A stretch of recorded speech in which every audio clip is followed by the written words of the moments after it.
first question is the one that seems simple, but it's the hardest in some ways, which is just, how are you doing? That might be the hardest question. You start with the hardest question. In this moment, I'm okay. Day to day, I'm okay. From a macro picture, how am I doing? My heart is shattered. My heart is shattered in a million pieces. The life that I've known since I was 19 is no more. I've always wanted kids, and I have 3 kids of my own now, and they've lost their dad, and I'm their mom. It sucks. So how am I doing? You know, it's day to day. I'm proud of myself for, how I've coped so far. I'm proud of my kids for how we've been able to try to pull through, but it's horrible. It's just horrible. But I'm here, I'm breathing, and I'm okay. I'm okay. It's a nightmare. It's a nightmare. But something that you've said to me a lot over these months sometimes is, it's a beautiful nightmare. It's a beautiful nightmare. And when you say that, what do you mean? Everybody knows by now, Uche and I were college sweethearts. And I remember when he was 17 and I was 19. And we were sitting in my dorm room at Northwestern. And we used to have this beautiful view of this clock tower. And we would stare out the window sometimes at the clock tower and just talk and dream, and sometimes just not talk and just be. Fast forward almost 30 years, I'm sitting in this beautiful, beautiful hospital room, and we were looking at this beautiful view of New York City. Here we are again, not talking. And I remember staring out of the window, and I'm like, oh my God, it's like this crazy full circle moment. Here we are again, not talking, and it feels like a beautiful nightmare. It felt scary, it felt divine, it felt bigger than us. But at the end of the day, when we shut the door and it was just us, that was always when we felt like we were at our best. And my 19-year-old self did it, and then my 47-year-old self was doing it again, and it was just and we would just hold hands. And the nurses would come in, and they would call us the lovebirds. And we would just look at each other, say, I love you, and hold hands. But that's what I mean by beautiful nightmare, because I found beauty in the nightmare. And trust me, it is a nightmare. To watch a 45-year-old do 2 triathlons and live and breathe off of soccer and his kids, to take a guy like that and watch him have to deal with this fight was a nightmare. But the way he fought it, and the way we rallied together, and the way we saw the best of humanity, that was beautiful. So it's my beautiful nightmare. Going back to the beginning, so many people see you, Chanel, on TV, and they see that bright, beautiful smile, and they have no idea that you and Uche have been fighting this battle for a long, long time. We have. When did you first realize that he was sick? It was, I'd say, a few weeks before I ran the marathon. And I know that people will say, what?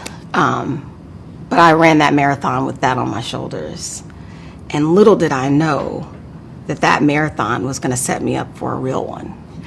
When I ran the marathon, it was like, okay, 1 foot in front of the other, 1 breath at a time. Oh my God, this is so hard. I can't take another step. Yes, you can. It's like all of those things.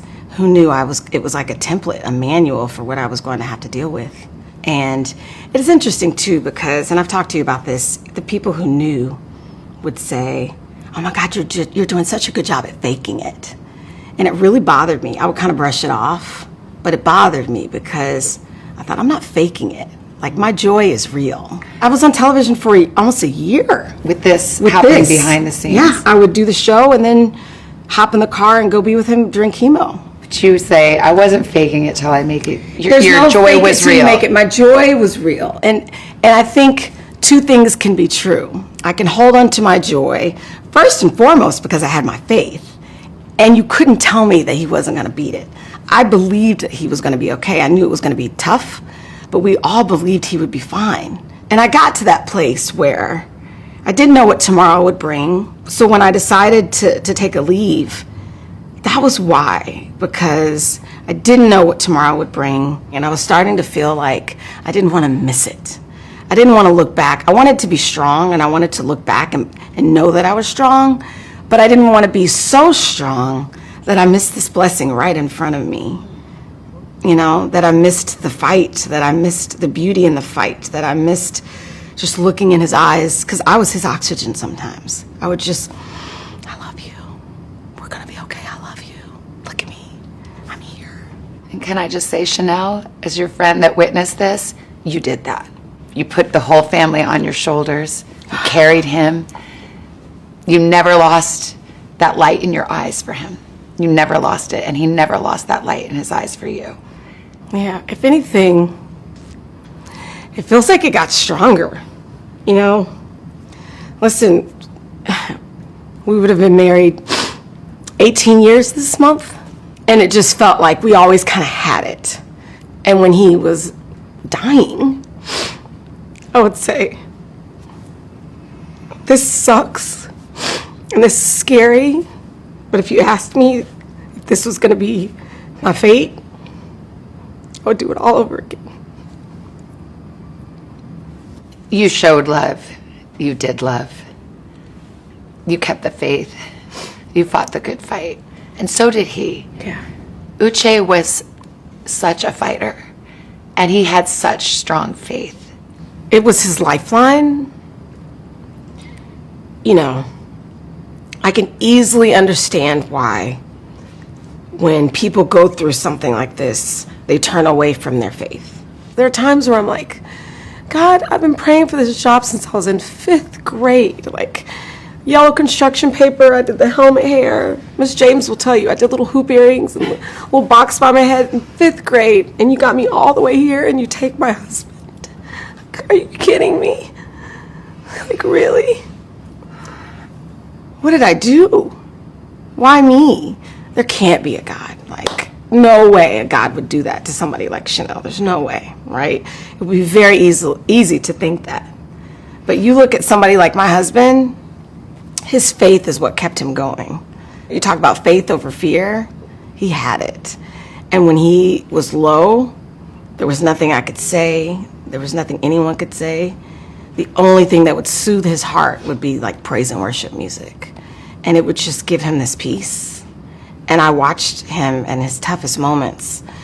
His faith is what gave him peace. And so I think, okay, if Uche can have faith when his life is on the line, surely I can.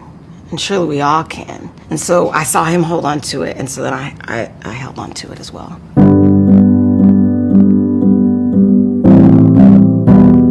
You've been incredibly strong for your kids. You have your own grief and your own sorrow, but you're also raising 3 kids and carrying their grief as well. And how are they doing? How are they handling their young teenagers? Absolutely. I mean, that's what makes this harder. There are times where if I could just stay in bed, keep the door closed, not answer my phone, and just sit, it would be amazing. But I can't do that because I have 3 little beings who are watching me. No one gives you a manual on grief, and there really are no rules about it. It comes at unexpected times and places. I thought grief was linear. You know, there will be a day where I'm okay and I wake up, everything's going my way, I'm okay, I'm like, we're gonna be all right. And then I get on the elevator and this guy gets on and he has the same sneakers that Uche wore in rehab, and I start crying and the guy's like, you know, so grief is not like, today it's better, it's better, it's better, it's better. We're there. Grief is like a wave. And what I've told my kids, it's almost like rain can't last forever. And so when the rain comes, in some ways, I've learned to just look up at the rain and let it be a cleansing rain and let it clear the air. And so I don't run away from crying anymore when it comes to grief. I see it as like, okay, here comes my cleansing rain. And it's okay. And I almost feel better, and then I go back to what I'm doing. And so I don't fear it anymore. We've all heard the saying that grief is just love with no place to go. And so when it comes now, I'm like, okay, you can come. We can sit for a little bit. And then, okay, now it's time to go. And you're returning to work now. It's back to school time. It's back to work for you this season. is different, It is. but you're still you. I'm still me, and that is why I'm here.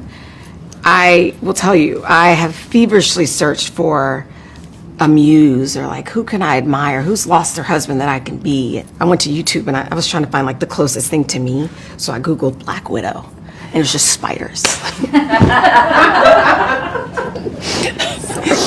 That's my truth. Fine. I'll stop searching for a me and just be me. I know there could be people watching me in hospital rooms around this country. And what I know to be true is that I see you, and I'm part of this club. But cancer doesn't have to steal our joy. We can get up, we can get out of bed, and we can go to work. We can go to school. We can squeeze the most out of the days that we have. And honestly, I feel like Uche's heartbeat lives on in mine.